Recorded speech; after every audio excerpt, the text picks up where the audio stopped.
ভাওয়াল রাজবাড়ি গাজীপুর জেলার জয়দেবপুরে প্রায় 5 একর জায়গার উপর কালের সাক্ষী হয়ে দাঁড়িয়ে আছে ঐতিহাসিক ভাওয়াল রাজবাড়ি। 1978 সালে এই রাজবাড়িটিকে জেলা পরিষদ ভবন হিসাবে দেওয়া হলেও বর্তমানে ভাওয়াল রাজবাড়ি জেলা প্রশাসকের কার্যালয় হিসেবে ব্যবহৃত হচ্ছে। ভাওয়াল রাজবাড়ির সাথে জড়িয়ে আছে ভাওয়াল সন্ন্যাসী রাজা রমেন্দ্র নারায়ণের কথিত মৃত্যুর 12 বছর পর পুনরাবির্ভাবের ইতিহাস, যাকে কেন্দ্র করে বিখ্যাত ভাওয়ালের সন্ন্যাসী মামলার সূচনা হয়। এছাড়া ভাওয়াল রাজবাড়িকে ঘিরে উত্তম কুমার অভিনীত জনপ্রিয় চলচ্চিত্রে সন্ন্যাসী রাজা নির্মাণ করা হয়। জমিদার লোকনারায়ণ রায়ের মাধ্যমে এই রাজবাড়ির নির্মাণ কাজ শুরু হলেও রাজা কলিনারায়ণ রায় নির্মাণ কাজ সমাপ্ত করেন। তবে রাজকুমার রমেন্দ্র নারায়ণ ও তার 2 ভাই জমিদার বাড়িটির দেখাশোনা করতেন। কারুকার্য খচিত সীমানা ঘেরা ভাওয়াল রাজবাড়ির প্রবেশপথে নজরে পড়বে সারা বছর ফুলে ছেয়ে থাকা নাগলিঙ্গম ফুলের গাছ।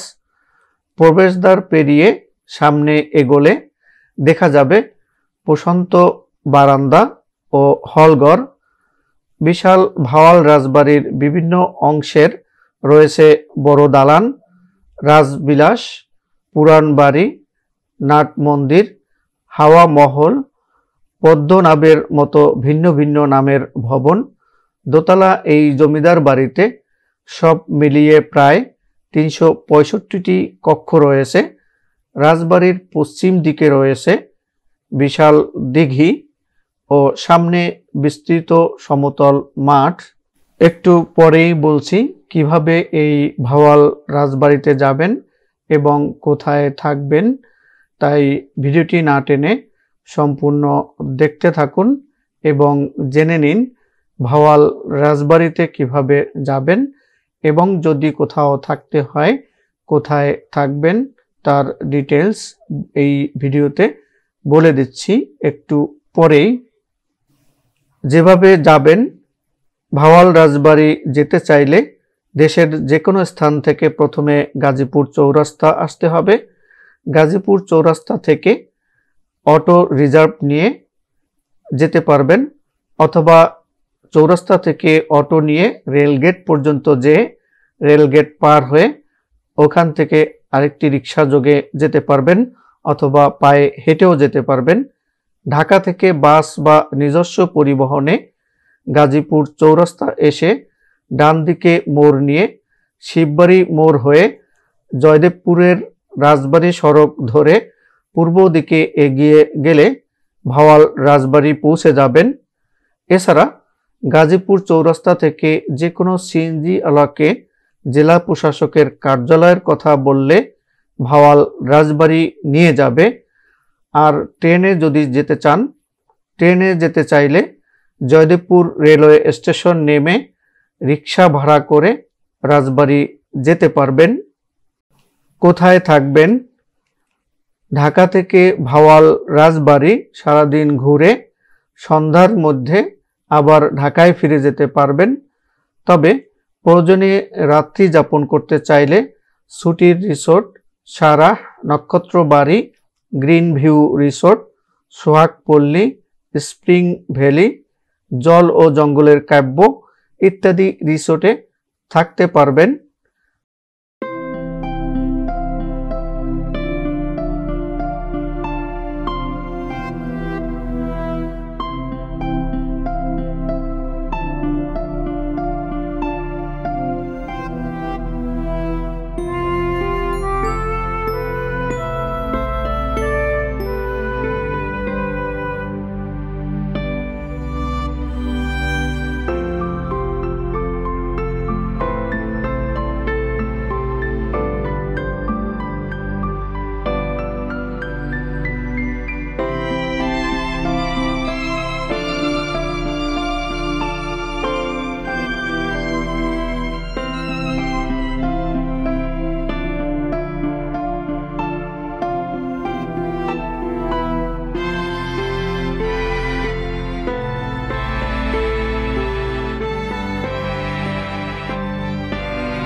তাহলে please like, comment and share.